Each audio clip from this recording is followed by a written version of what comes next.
Minnesota could mean a big break right when you need it for that busy summer travel time.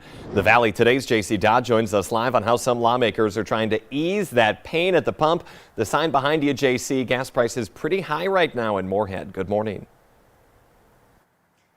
That's right, Jordan. $4.19. That's how much you're paying per gallon at this holiday station in Moorhead this morning. Now, Jordan, that's up 37 cents from the average price per gallon in Minnesota last month. So gas prices continuing to rise. Now, back in February, we told you about a proposed summertime gas tax holiday that would take place from Memorial Day to Labor Day, waiving the 28.5-cent tax that we pay right now here in Moorhead and across the state of Minnesota, getting rid of that to help kind of ease that pain at the pump.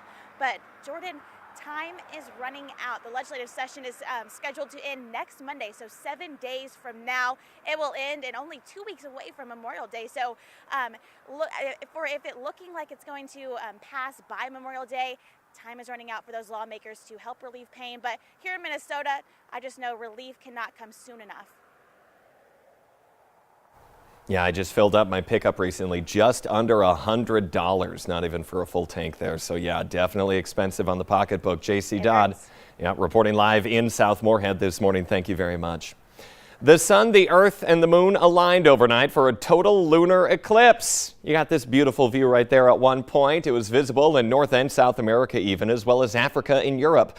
During a lunar eclipse, Earth's atmosphere scatters sunlight. However, unlike a solar eclipse, sunglasses are not needed to view it. But when you step out this morning, you might want to grab the sunglasses. A nice, bright, sunny Monday start there. Lisa Green has the latest. Good morning, Lisa. Good idea this morning. You might want to grab that jacket, too. It's a little chilly to start off today with those clear skies, allowing our temperatures to dip.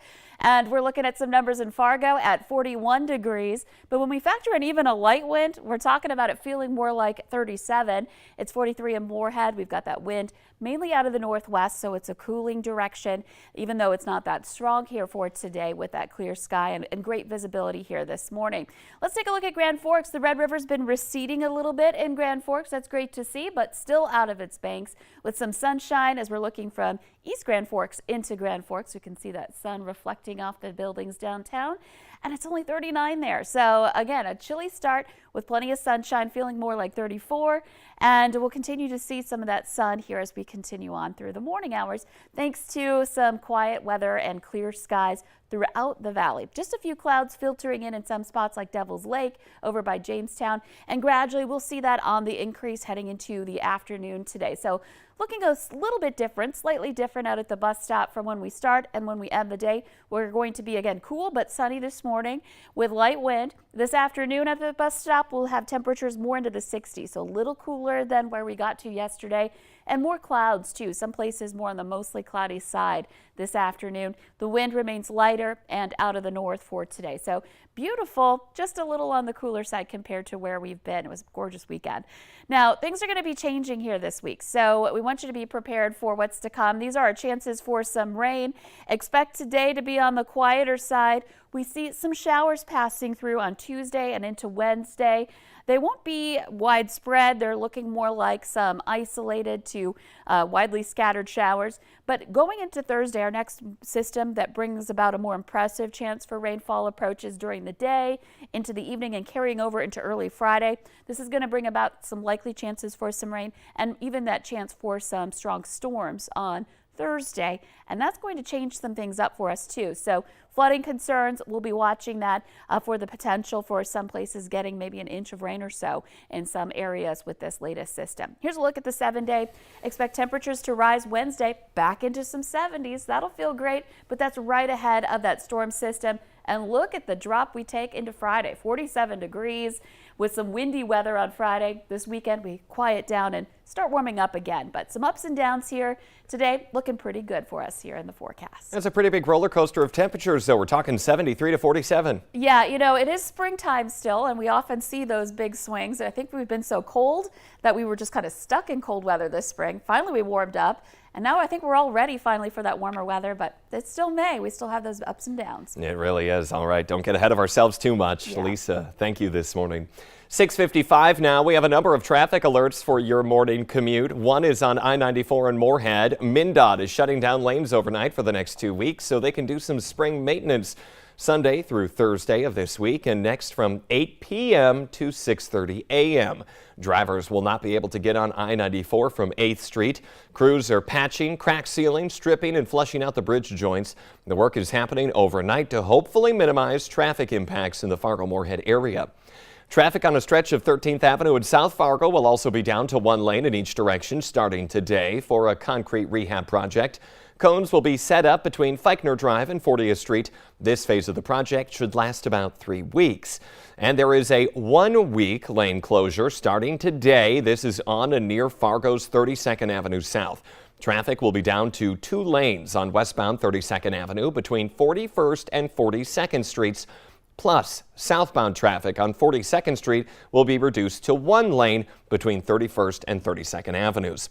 And Broadway in downtown Fargo will be closed for 3 days. Starting this morning, they're going to do some repair work on the skywalk there.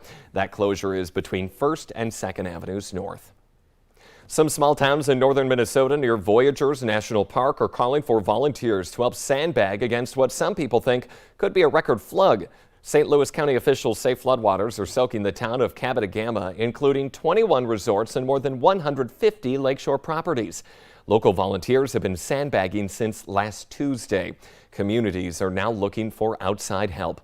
They say most docks are underwater and buildings are now at risk. The owner of the Lutzen Resort on Lake Superior says both of their historic covered bridges were badly damaged by record runoff from the Poplar River. They're posting on Facebook that the bridges were hit by large trees and debris, but they do still remain intact.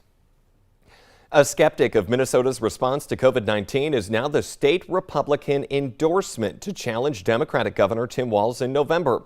Dr. Scott Jensen went over the top on the 9th ballot with 65% of the vote. The GOP chairman does not expect Jensen to face a serious challenge in that August 9th primary. In our consumer alert this morning, some Skittles, Starbursts, and Lifesaver branded gummy candies are now being recalled. The FDA says tiny strands of metal have been found in some packages. Some were loose in the bag, others were actually in the gummies. Consumers who bought the affected products are told they should throw it away. Time for a clean sweep in Grand Forks and East Grand Forks. The annual spring cleanup week was rescheduled to this week because of wet conditions earlier this month. So put your extra items out on the curb by 7 in the morning on your regular collection day. The landfill will also have extended hours during the spring cleanup week. However, you need to make sure you bring in your utility bill to prove you're a resident so you can dump things for free. A Fargo family is celebrating this graduation season in a big way. You could say they're celebrating times 4 because 4 members all graduated from the same college over the weekend. Brandy and Rob Zachariason donned the robes for commencement with their 2 daughters. Brandy graduated from the Minnesota State Community Technical College nursing program with her daughters Julie and Kate. The 5th family member, Lauren, is set to graduate in December. You guessed it, all from the same school as well. A giraffe at the San Diego Zoo was born with a disorder that caused her legs to bend the wrong way, but now she has some help to run and thrive. The baby giraffe, Suntini, wasn't able to walk or stand, and zookeepers were afraid that she wouldn't survive.